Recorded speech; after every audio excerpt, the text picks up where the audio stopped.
పోలవరం వలన రాయలసీమకి అత్యధిక లాభం ఇలా. రాష్ట్ర వ్యాప్తంగా 14 లక్షల ఎకరాలకు అందాల్సిన నీరు ఎందుకు అందలేదు?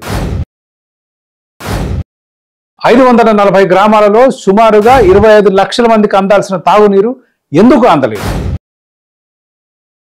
960 మెగావాట్ల విద్యుత్ ప్లాంట్ ఎందుకు అటకెక్కింది?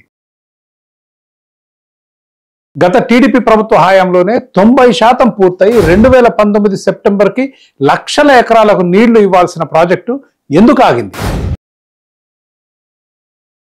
కేంద్ర ప్రభుత్వం లేఖ రాసి మరి ఏమని హెచ్చరించింది?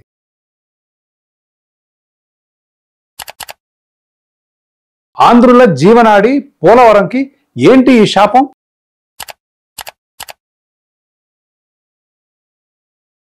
పోలవరంపై ఎవరిది భస్మాసుర హస్తం? ఏంటి ఆ కథ?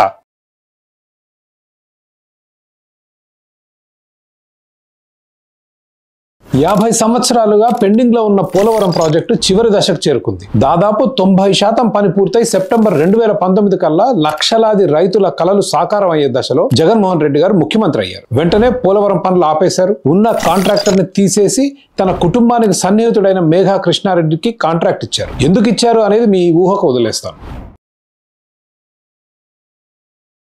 అయితే ఈ దశలో ప్రాజెక్టు పనులకు అంతరాయం కలిగిస్తే పర్యవసనాలు తీవ్రంగా ఉంటాయని, కాంట్రాక్టర్ని మార్చవద్దని కేంద్ర ప్రభుత్వం ముఖ్యమంత్రి జగన్మోహన్ రెడ్డి గారికి లేఖ రాసి మరీ వారించింది.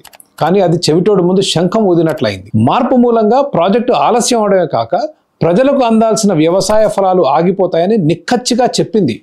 అంతేకాకుండా జగన్మోహన్ రెడ్డి గారు చెప్పినట్టుగా నిర్మాణ ఖర్చులు తగ్గకపోగా పెరుగుతాయి అన్నది మోడీ గారి కేంద్ర ప్రభుత్వం.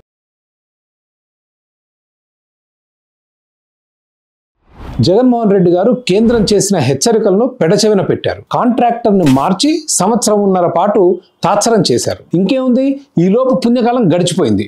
వరదలు వచ్చాయి. పోలవరం ప్రాజెక్టులోని ప్రధాన నిర్మాణాలైన coffer dam, diaphragm wall, guide bund ధ్వంసం అయ్యాయి. డబ్బులు మిగులుస్తా అని కాంట్రాక్టర్ని మార్చారు జగన్ గారు. ప్రాజెక్టు విధ్వంసం కావడంతో కేంద్రం చెప్పింది నిజమైంది. ఇప్పుడు ఖర్చు 10,000 కోట్ల రూపాయల మేర పెరగబోతుంది. అసలు నష్టం అంచనా ఇంకా ఎవరికీ అంతు చిక్కడం లేదు, కానీ భారీగా ఉంటుందనేది బహిరంగ రహస్యం. ఈ దుర్మార్గపు చర్య మూలంగా 10 నుంచి 15 లక్షల ఎకరాల భూములకు అందాల్సిన నీరు అందకుండా పోయింది. రాయలసీమ జిల్లాలతో పాటు ఉభయ గోదావరి, విశాఖపట్నం జిల్లాల రైతులు భారీగా నష్టపోయారు. సంవత్సరానికి 1,500 కోట్ల రూపాయల విద్యుత్తు ఉత్పత్తి చేయాల్సిన 960 మెగావాట్ల విద్యుత్ ప్లాంట్ మూలన పడింది. కేంద్ర ప్రభుత్వం కాంట్రాక్టర్ని మార్చవద్దు అని వారిస్తూ చేసిన ప్రతి హెచ్చరిక నిజమైంది. పోలవరం విధ్వంసం గురించి తెలుసుకునే ముందు పోలవరం ప్రాజెక్టు నేపథ్యం తెలుసుకోవడం అవసరం. ఆంధ్రప్రదేశ్ రాష్ట్రంలో ప్రవహించే వివిధ నదులలో 2 ముఖ్యమైనవి కృష్ణా, గోదావరి. కృష్ణా, గోదావరి నదులలో పారే నీళ్లు మితంగా ఉంటాయి. నదీ జలాలలో ఏ రాష్ట్రానికి ఎంత వాటా అనేది రాష్ట్రాల మధ్య ఒక ఎడతెగని వివాదం. ఏ రాష్ట్రానికి ఎన్ని నీళ్లు ఇవ్వాలో 1973లో మాజీ సుప్రీంకోర్టు న్యాయమూర్తి బచావత్ ఆధ్వర్యంలో వేసిన ట్రిబ్యునల్ నిర్ణయించింది. బచావత్ కృష్ణా నదిలో మహారాష్ట్రకి 585 టీఎంసీలు, కర్ణాటకకు 734 టీఎంసీలు, ఆంధ్రప్రదేశ్ రాష్ట్రానికి 811 టీఎంసీలు కేటాయించారు. సమైక్య ఆంధ్రప్రదేశ్ రాష్ట్రానికి కేటాయించిన 811 టీఎంసీలలో రాష్ట్ర విభజన అనంతరం కోస్తాకి 367 టీఎంసీలు వస్తే రాయలసీమకు 144, తెలంగాణకు 299 టీఎంసీలు వచ్చాయి. కృష్ణా నీళ్లు పూర్తిగా వాడుకుంటాం, కానీ గోదావరి నదిలో నీళ్లు ప్రతి సంవత్సరం సముద్రంలో కలిసిపోతాయి. గోదావరి నది మీద పోలవరం సమీపంలో ఆనకట్ట కడితే కృష్ణా డెల్టాకు 80 టీఎంసీల నీళ్లు అందించవచ్చు. అప్పుడు కృష్ణా డెల్టా కేటాయించిన 80 టీఎంసీల కృష్ణా నది నీరుని శ్రీశైలం దగ్గర ఆపి రాయలసీమకు తరలించవచ్చు.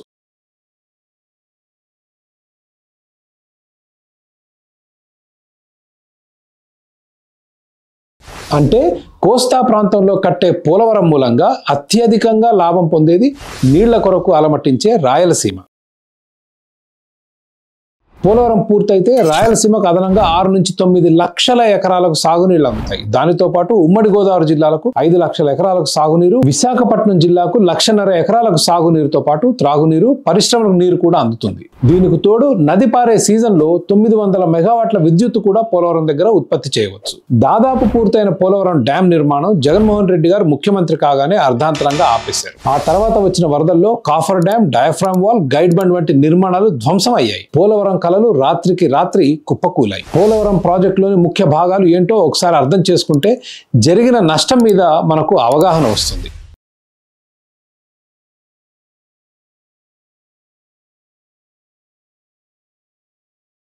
గోదావరి నీరు వృధా కాకుండా వాడుకోవటానికి వివిధ ప్రాంతాల సాంకేతిక సర్వే పూర్తి చేసిన తర్వాత పోలవరం దగ్గర ఆనకట్ట అత్యంత అనుకూలమైన ప్రదేశంగా తేల్చారు నిపుణులు. నది నీరు ఆపి నిలువ ఉంచడానికి రెండు ముఖ్యమైన కట్టడాలు అవసరమయ్యాయి. మొదటిది 2454 మీటర్ల పొడవు డ్యామ్, అంటే 2.5 కిలోమీటర్ల అడ్డు కట్ట.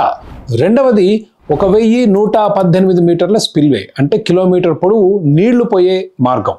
అట్లాగే ఆనకట్ట పైన కుడి ఎడమ కాలువలు రెండు కూడా వైఎస్ఆర్ గారు ముఖ్యమంత్రిగా ఉన్నప్పుడు చేసిన ధన యజ్ఞంలో భాగంగా చాలా వరకు పూర్తి చేశారు. ఆయన హయాంలో కుడి కాలువ 80% పైచిలకు పూర్తి చేస్తే ఎడమ కాలువ 60% కన్నా ఎక్కువ చేశారు. దాని తర్వాత వైఎస్ఆర్ మృతి, అవినీతి ఆరోపణలు, రాష్ట్ర విభజన సమస్యల మూలంగా పనులు ఆగిపోయాయి. ఆంధ్రప్రదేశ్ విభజన చట్టంలో పోలవరానికి జాతీయ ప్రాజెక్టు హోదా లభించింది. విభజన చట్టం ప్రకారం కేంద్ర ప్రభుత్వం పోలవరం ఖర్చు భరించాలి. 2014లో ఆంధ్రప్రదేశ్లో టీడీపీ అధికారంలోకి వచ్చిన తర్వాత పోలవరం డ్యామ్ దగ్గర పనులు ముమ్మరంగా మొదలయ్యాయి. పోలవరం డ్యామ్ నిర్మాణంలో ముఖ్యమైన నిర్మాణాలు: మొదటిది upper coffer dam, lower coffer dam. రెండవది earth and rock fill dam. మూడవది డయాఫ్రమ్ వాల్. నాలుగవది స్పిల్వే. ఐదవది guide bund. Upper coffer dam, lower coffer dam ప్రధానమైన ఆనకట్ట కట్టడానికి ఆ ప్రాంతంలో నీళ్లు లేకుండా చేసి నిర్మాణ పనులు చేపట్టే వెసులుబాటు కల్పిస్తాయి. ఇవి టెంపరరీ స్ట్రక్చర్స్, అంటే తాత్కాలిక కట్టడాలు. ఒక 5-6 సంవత్సరాలు నిలబడితే గొప్ప. ఒకసారి మెయిన్ డ్యామ్ ఆనకట్ట, అంటే earth cum rock fill dam నదికి అడ్డంగా కట్టడం పూర్తయితే ఈ కాఫర్ డ్యామ్స్ అవసరం ఉండదు. పై కాఫర్ డ్యామ్ నదీ జలాలని స్పిల్వే ద్వారా పక్కకు మళ్లించడానికి కడితే, లోయర్ ఆనకట్ట కింది ప్రాంతంలో కట్టే కాఫర్ డ్యామ్ స్పిల్వే మిందించి కిందికి వదిలే నీళ్లు వెనక్కి రాకుండా ఆపుతుంది. ఇక earth cum rock fill dam అంటే భూమి మీద రాళ్లు మట్టితో అడ్డంగా కట్టే ఆనకట్ట అయినప్పటికీ భూమి కింద చాలా లోతు వరకు పొరలుగా ఇసుక ఉంటుంది. కాబట్టి ఆనకట్ట కట్టినా కింద ఇసుకలోంచి ఊట, అంటే సీపేజ్ వస్తుంది. ఆ ఊటను ఆపడానికి భూమి కింద లోతైన అడ్డుగోడ నిర్మాణం చేపట్టాలి. దీనినే డయాఫ్రమ్ వాల్ అంటారు. ఇది 1.5 మీటర్ల వెడల్పు, 40 నుంచి 80 మీటర్ల లోతు, 1400 మీటర్ల పొడవు ఉంటుంది. 80 మీటర్ల లోతు అంటే దాదాపు 24 అంతస్తుల భవనం అంత గోడ నది గర్భంలో కట్టాలి. ఈ క్లిష్టమైన డయాఫ్రమ్ వాల్ నిర్మాణం గత ప్రభుత్వ హయాంలోనే పూర్తయింది. కానీ 2020-21లో వరద మూలంగా దాదాపు 600 మీటర్ల మేర దెబ్బతిన్నది. గత 2 సంవత్సరాలుగా ఈ ప్రాజెక్ట్ ఆగిపోవడానికి డయాఫ్రమ్ వాల్ దెబ్బతినడమే ప్రధాన కారణం. మరి నష్టానికి బాధ్యత ఎవరిది? 100% ముఖ్యమంత్రి జగన్మోహన్ రెడ్డి గారిదే. అది ఎందుకో ఒకసారి పరిశీలిద్దాం. ఫిబ్రవరి 2014లో ఆంధ్రప్రదేశ్ రాష్ట్రం 2 ముక్కలైంది. ముఖ్యమంత్రి కిరణ్ కుమార్ రెడ్డి గారు మార్చి 2014లో పోలవరం ప్రధాన డ్యాం నిర్మాణానికి టెండర్లు పిలిచారు. ప్రభుత్వం నిర్ణయించిన బేస్ ఖర్చు 4717 కోట్ల రూపాయలు అయితే ఆసక్తి చూపిన 4 కంపెనీలలో ట్రాన్స్ట్రాయ్ అనే కంపెనీ 4054 కోట్ల రూపాయలకు అతి తక్కువ బిడ్ వేసి కాంట్రాక్ట్ గెలుచుకుంది. ఈ కంపెనీ కాంగ్రెస్ సానుభూతి పరుడైన ఎంపీ రాయపాటి సాంబశివరావుకు చెందిందన్న అభియోగాలు ఉన్నాయి. రాష్ట్ర విభజన జరిగి ఆంధ్రప్రదేశ్లో టీడీపీ అధికారంలోకి వచ్చింది. జూన్ 2014లో చంద్రబాబు గారు ముఖ్యమంత్రి అయ్యారు. పోలవరం డ్యాం నిర్మాణాన్ని తన పాలనలో అత్యంత ముఖ్యమైన ప్రాజెక్టుగా ప్రకటించారు. జాతీయ హోదా వచ్చింది కాబట్టి కేంద్రం నిర్మించాలి. అయితే అప్పటి ముఖ్యమంత్రి చంద్రబాబు రాష్ట్ర ప్రభుత్వానికి ప్రాజెక్ట్ నిర్మించే బాధ్యత ఇవ్వడానికి కేంద్రాన్ని ఒప్పించారు. అయితే కమిషన్ కొరకు కేంద్రాన్ని నిర్మించనీయకుండా ప్రాజెక్టు రాష్ట్ర ప్రభుత్వం చేస్తుందని వైసీపీ విమర్శించింది. కానీ ప్రాజెక్ట్ నిర్మాణం కేంద్ర ప్రభుత్వానికి ఒప్పజెప్తే పూర్తి చేయడానికి దశాబ్దాలు పడుతుంది. నర్మదా ప్రాజెక్టు మొదలుపెట్టి 60 సంవత్సరాలు దాటింది, ఇంకా పూర్తి కాలేదు. అందుకే రాష్ట్ర ప్రభుత్వాన్ని నిర్మించనివ్వమని కేంద్రాన్ని ప్రాధేయపడింది టీడీపీ ప్రభుత్వం. కమిషన్ల కొరకైతే జగన్మోహన్ రెడ్డి గారి లాగా చంద్రబాబు కూడా కాంగ్రెస్ ప్రభుత్వం నియమించిన ట్రాన్స్ట్రాయ్ కాంట్రాక్టర్ ని మార్చేవారు. ట్రాన్స్ట్రాయ్ కంపెనీ కొంతకాలానికి 4300 కోట్ల రూపాయల అప్పుతో దివాలా అంచుల్లోకి వెళ్ళింది. ప్రాజెక్టు పురోగతి కుంటుపడింది. కాంట్రాక్టర్ని మారిస్తే మళ్ళీ కొత్త టెండర్లు పిలవాలి, నిర్మాణ ఖర్చులు పెరుగుతాయి. ఆ సమయంలో నవయుగ ఇంజనీరింగ్ సంస్థ పాత ధరలకే పోలవరం ప్రాజెక్టు పూర్తి చేయడానికి సంసిద్ధత వ్యక్తం చేసింది. కేంద్ర మంత్రి నితిన్ గడ్కరీ ముందు కొంత సంకోచించినప్పటికీ విషయం అవగాహన అయిన తర్వాత కాంట్రాక్టర్ మార్పుకు ఒప్పుకున్నారు. జనవరి 2018లో నవయుగ శరవేగంగా పనులు మొదలుపెట్టింది. స్పిల్వే నిర్మాణానికి ఒక్క రోజులో 32,316 క్యూబిక్ మీటర్ల కాంక్రీట్ పోసి Guinness book of world records లోకి ఎక్కింది. జగన్మోహన్ రెడ్డి గారు ముఖ్యమంత్రి అయ్యే నాటికి దాదాపు 90% ప్రాజెక్ట్ పూర్తయింది. ఆయన 2019 మేలో అధికారంలోకి వచ్చిన 2 నెలలకు, అంటే జులైలో పోలవరం పనులను అర్ధాంతరంగా ఆపేశారు. గతంలో అవినీతి జరిగిందని, కొత్త టెండర్లు పిలిచారు. వద్దు మొర్రో అని కేంద్రం మొత్తుకుంది.